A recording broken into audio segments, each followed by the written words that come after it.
Focus on the past. Because what you do today is what defines it. This video was built to change how you think about money. Change your thinking today. Change your past tomorrow. One of the greatest financial minds alive breaks this down. Pay attention. Well, the lowest level of value is implementation. Implementation. This is the lowest level. Then you got the next level. Then you have the next level. Then you have the highest level. So if you make money on the implementation level, you make somewhere between minimum wage and $80,000 a year. You can't, there's a very, very low ceiling on the lowest level of value. Wealth, okay, let me give this to you first. Wealth is a spiritual outcome. Poverty is always the result of spiritual warfare. Because Satan, the enemy, he comes not but for to steal, to kill, and destroy. So lack is the result of Satan's interaction or effect on your life, or my life, right? But before the serpent spoke to Adam and Eve, they lacked nothing, except one thing. They only lacked one thing. And they were totally unaware of the thing they lacked because of all the abundance they had. They only lacked approval to eat off of the tree of knowledge of good and evil. That's the only thing they lack. When you're focused on abundance, you're ignoring your lack. But when you're focused on lack, you're ignoring your abundance. The reason you can't make a lot of money on the implementation level is because you're using a limited resource. You're using your muscles over times time. So you're working on something for so many dollars an hour. Muscles times time equals somewhere between minimum wage, $80,000 a year. Who makes $80,000 a year on the implementation level? Somebody works on a Rolls Royce, somebody works on a Bentley, somebody works on a Mercedes. They might be a mechanic making $80,000 a year. If you move up to the next level, which is unification, unification is you're gonna make more money. How much are you gonna make? You're gonna make somewhere between $40,000 to $250,000. The resource you're using here is you're using your management skills times the people you manage. You're making $40,000 a year if you're managing Taco Bell, $250,000 a year if you're managing a middle manager at Lockheed Martin, right? Now you don't want a whole month to go by and you only make $20,000, $21,000, right? So how do I level up? Well, I level up by breaking through. Everything above that dotted line is where wealth is created. And so on this level, it's called communication. The resource you use on this level is your mouth. Caveat, you have to have a mouth. Congratulations, you phase one complete, but you have to learn how to use it. To have conversations that create cash flow. To develop messages that move the masses. When you do that on this level, the amount of wealth that you can create is somewhere on the low end, you're gonna make 100 grand a year. High end, you could make 100 million. What communicators make 100,000? You might sell cars, make 100,000 a year. You might sell insurance and make somewhere between 300,000 a year and $1 million a year. Or you might be a communicator who's an A-list actor, you might make 100 million a year. You might be an A-list singer, create 100 million a year, okay? And you're using your mouth. Your communication, nobody ever told you, if you get really, really good at talking, you get really, really good at communicating, you can become influential, powerful, and wealthy. Nobody ever taught you that. Nobody ever said that to me when I was growing up. Anybody ever say that to you? No, I didn't think me either, okay? Now, when we get to the highest level is called imagination. Now, on this level, there are two things you use. You use your mind, or you use your money to make money on this level. This level, you make, on the low end, you're gonna make $1 million a year. Oops. On the low end, you're gonna make $1 million a year. Top end, it's gone now to a place where we're at trillions. The fastest path to break out of poverty and into wealth is to become a better communicator. Maybe that's being a songwriter, if you're good at writing songs. Maybe that's being a salesperson. Maybe that's being a podcaster. Maybe it's starting a YouTube channel. Maybe it's starting a newsletter. But you communicate some message to people that they value and are willing to pay for. That principle changed how I see income. Let it sink in. Before we continue, if this is hitting different, drop a like. It helps more men find this. Now, the one thing that changes your income permanently. Skills. What would you say are the three main skills? If you could only learn three to reach your first million, what would those be? Well, to reach the first million is you just have to sell something to someone. So it's just sales. Sales. It's just sales. One you skill. can just make $1 million just doing sales. Like, you don't even have to sell your own products. You can just do $1 million. Just sell. Right. And in order to make more in sales, you sell stuff that's more expensive. That's it. Learn how to sell, and then find the most expensive thing you possibly can to sell. And then sell that. That's how you over sell. again. That's it. And I would tell this to everybody who's not sure.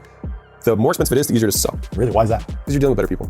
Like, you probably had a consulting client that pays you 50 grand. It's like, oh yeah, by the way, I sent the wire yesterday. Yeah. Whereas the $50 person's like, well, what exactly am I going to be getting with this program? Yeah. You know what I mean? It's a different person. You know what I mean? You're dealing with a different avatar. And from a natural selling perspective, almost every sale is the same regardless. So you might as well just do the sales you're getting paid $5,000 for rather than sales you're getting $20 for. Right. Like, I learned, and the one thing that I will say is that if you're starting out with the intention to develop the skill of sales, sell in the highest volume environment possible.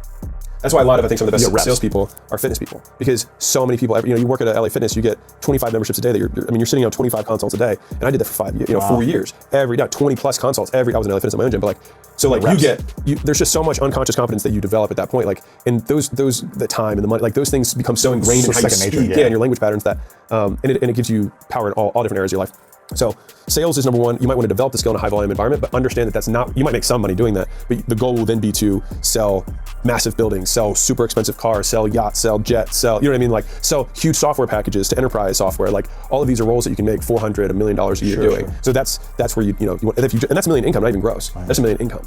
But if you just want to like make $1 million, just reverse out $1 million and just do it looking at daily. Yeah. So it's, $3,300 a day, whatever, roughly. And so at that point, it's like, okay, well, I can sell 3 $1,500 things, and I'll be over it. Right? I can sell one $5,000 thing. Sure. I can sell, or you could sell $3,300 things. And it's just which of those sounds easier. They're different, And I will say that I have this desire maybe in the future to like look at some sort of entrepreneurial personality type where like, I do believe that businesses are an extension of the entrepreneur in terms of like their personality, their thumbprint is on it based on just how it works. And so like I've met guys who do super high volume, really low ticket transaction.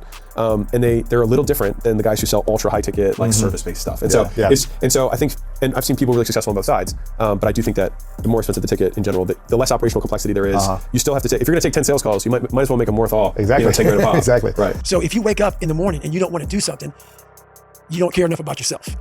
And that's what you need to really research is, man, why am I not doing this for myself? Because that is the number one purpose in life, is to better oneself. So that's the only purpose I fucking need. So the reason I get up every day, even though there's no race, there's no school, there's nothing in front of me, is because I have pride in myself. But where do you go to? You wake up in the morning, it's cold, it's wet, it's dark, you've got no cartilage in your knee, you've got shitty shorts, whatever it is that's the issue today. Keep talking.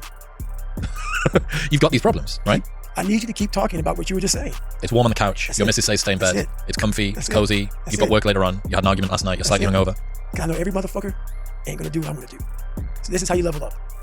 That's how you level up. I know there's a whole bunch of people with that right there. That fires me up. That makes me fucking happy, what you just said. That brings joy to my life right there. Why? Because I know there's so many people that have the ability and just refuse to get off that couch. Refuse to study a few more hours. Refuse to go deeper, to go further. And that's where I gain the advantage. It's so easy to be great nowadays, my friend, because most people are weak. Most people don't want to go to that extra mile. Most people don't want to find that extra because it sucks. It's miserable. It's lonely. You talk about that you were kind of, lonely by yourself. I was the same way. And that used to hurt me growing up. Now I fucking thrive in that shit. That's the only place to be. You realize there's a lot of the things that you feared or hated or embarrassed about as a child end up being the genesis of the things that you're most proud about as an adult. A lot of the things that you love and value in yourself in adulthood are the light side of something that you were ashamed, fearful, disgusted by when you were younger. Yeah, I think that comes from overcoming. A lot of people, wonder, how did you become this? How did you become so vulnerable? How are you doing a podcast now when you were this kid? You overcame things. You fought them. And now this is what happens. This is on the other side of overcoming. You become very, very powerful when you overcome yourself. All those things you once cowered from, you were afraid of, when you face them eye to eye every day, you now become a person who has a great podcast. Let's say that there's someone listening who resonates with what you're talking about. They've been through trauma, they've been through hard times, but they keep breaking promises to themselves and they're struggling to get off the couch and they're having a pity party. How can they stop feeling sorry for themselves? That's a difficult one because you have to want it. You have to want to be better. And it starts off with, you have to have pride in yourself. You have to have pride in yourself. You have to have, there's something about you, whether it's your last name, whether it's just the smallest thing. You have to be proud of yourself. And if you have no pride in yourself, I can't give it to you. Because you're always going to compromise. You're always going to fold. Always. I'm very proud of myself. That's why when people said, no way you can do better than Can't Hurt Me. Roger that. We'll fucking see. It's that pride that wakes you up. Now I'm not talking about bad pride. The attention to detail for the human being I want to do. I call this thing, like, I want to be the standard. I want to be that guy. Like, every place I went in the military, there was this ethos about how this place is, how we're going to live, how we're going to represent ourselves. And I walked around and I saw that most people didn't live up to that ethos. Like, if you go to whatever company, they had this mission statement on how we want to run our company. I made one for myself on how I want to be. And that is why, if people can make up a mission statement, an ethos in which they want to live by, and every morning you wake up, you hold yourself accountable to that mission, not a company's, your own. Make up your own mission statement. What do you want to be in life? And once you do that, now you can work with somebody to get better. You can work with yourself to get better. But until you know what you want to stand for, you will always just be sitting down. You'll never stand for anything. What's that quote? If you don't stand for something, you'll fall for everything. That's it. It's a true statement. In the book, you talk about Roger that, there being two types of Roger that. I absolutely adore the second type. Received, orders given, expect results. That's it. So cool. Above and beyond, more than was expected. That's right. To the letter. That's Roger that. That is, for me, what Roger that means. Received, orders given. Yep. Expect results. Expect results. That's right. So fucking dope. That is it. That is it. And when you hear that from somebody who gets it, you know it because you can look in their eyes. You feel that energy, man. It connects immediately. They're out here to get a job done. Roger that. If you made it this far, this was meant for you. The free guide in the pinned comment was built for exactly where you are. Go get it.